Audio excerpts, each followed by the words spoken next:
Assalamualaikum warahmatullahi wabarakatuh. Perkenalkan, saya Elsha Alfa Putri Nurkolis dari absen 12 dan saya Karisma Aura Mutiara dari absen 17. Di sini saya akan menjelaskan tentang cerpen.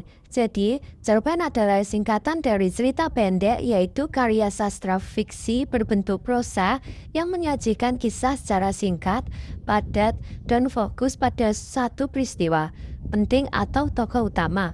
Menurut KBBI, cerpen memiliki batasan panjang tidak lebih dari 10.000 kata dan sering disebut sebagai cerita yang bisa dibaca dalam sekali duduk karena ringkas. Selanjutnya ada karakteristik. Yang pertama, fiktif. Cerita dibuat berdasarkan imajinasi penulis dan tidak selalu didasarkan pada kejadian nyata. 2. Singkat dan padat. Jumlah katanya terbatas, biasanya di bawah 10.000 kata sehingga dapat diselesaikan dalam satu kali duduk. 3. Alur tunggal. Hanya memiliki satu alur atau fokus pada satu alur cerita utama. 4. Penokohan terbatas. Jumlah tokohnya sedikit, biasanya hanya ada tokoh utama dan satu atau dua karakter pendukung. 5. Latar terbatas. Penggambaran latar, tempat, dan waktu dibuat terbatas agar fokus pada alur cerita dan konflik. 6. Gaya bahasa efektif. Menggunakan bahasa yang padat dan efektif untuk menyampaikan inti cerita secara efisien tanpa bertele-tele. 7. Kesan mendalam. Meskipun singkat, cerpen mampu meninggalkan kesan dan pesan yang mendalam bagi pembaca. 8. Fokus pada satu masalah. Hanya mengangkat satu permasalahan utama yang digambarkan secara cermat dan jelas. Unsur intrinsik. Pertama, tema, gagasan pokok atau ide sentral dari sebuah cerita. 2. Tokoh, pelaku yang mengalami peristiwa dalam cerita. 3. Alur atau plot, rangkaian peristiwa yang saling berkaitan secara logis yang membangun jalannya cerita, bisa berupa alur maju, mundur, atau campuran. 4. Latar atau setting. Latar tempat, waktu, dan suasana terjadinya peristiwa dalam cerita. 5. Sudut pandang. Posisi pengarang dalam memandang suatu peristiwa. Pengarang bisa menggunakan sudut pandang orang pertama, aku atau saya, atau orang ketiga, dia atau mereka. 6. Gaya bahasa. Pilihan kata dan gaya penulisan yang khas untuk menciptakan efek tertentu pada pembaca. 7. Amanat. Pesan atau nilai moral yang disampaikan penulis kepada pembaca, baik secara tersurat maupun tersirat. Jenis-jenis nilai. Pertama, nilai moral berkaitan dengan akhlak, etika, dan perilaku yang baik atau buruk yang ditunjukkan oleh para tokoh. 2. Nilai sosial, hubungan antar manusia, interaksi dengan masyarakat, dan nilai-nilai yang ada di lingkungan sekitar. 3.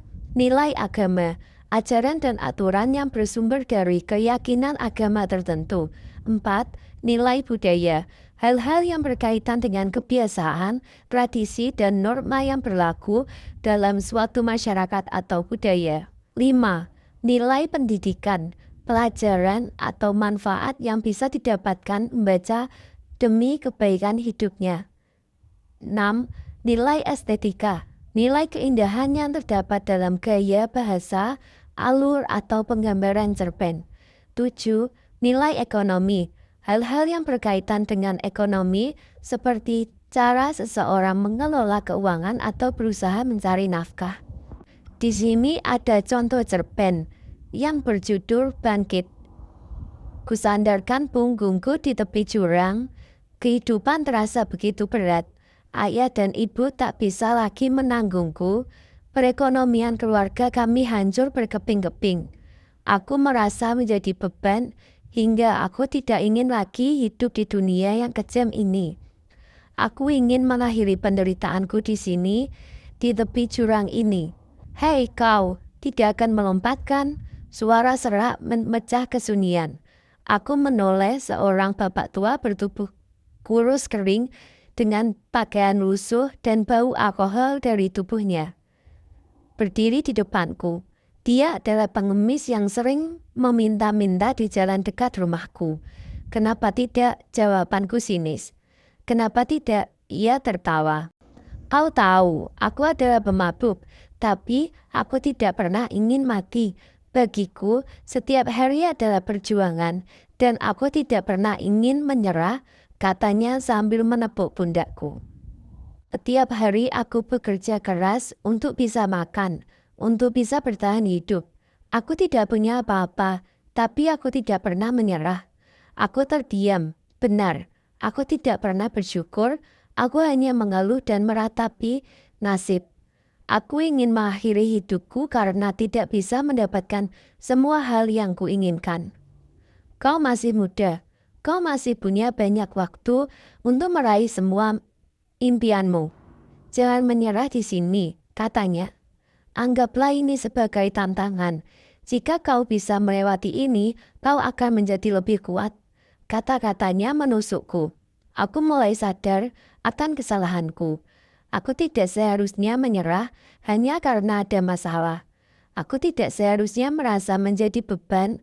Aku harus bangkit dan berjuang untuk hidupku. Bukan hanya untuk diriku sendiri, tapi juga untuk keluargaku. Analisis unsur intrinsik. Yang pertama, tema perjuangan hidup, keputusasaan, dan rasa syukur. 2. Tokoh aku, pemuda yang putus asa dan merasa menjadi beban. Pengemis, seorang pemabuk yang memberikan nasihat dan semangat hidup. 3. Alur maju, progresif. Cerita dimulai dengan masalah yang dihadapi tokoh utama, kemudian mengarah pada solusi yang ditemukannya. 4. Latar, tempat, tepi jurang, waktu, sore hari, suasana, sepi, penuh kesedihan hingga berubah menjadi penuh harapan. 5. Sudut pandang, orang pertama tunggal atau aku. Pengarang menceritakan kisah dari sudut pandang tokoh aku. 6. Gaya bahasa, lugas dan sederhana, digunakan untuk menyampaikan pesan secara langsung. 7. Amanat, jangan pernah menyerah dalam menghadapi kesulitan hidup. Bersyukurlah dengan apa yang dimiliki, karena setiap kesulitan akan membuat kita lebih kuat dan setiap masalah memiliki solusinya. Nilai. Yang pertama ada nilai moral. Kehidupan, jangan pernah menyerah dalam menghadapi masalah.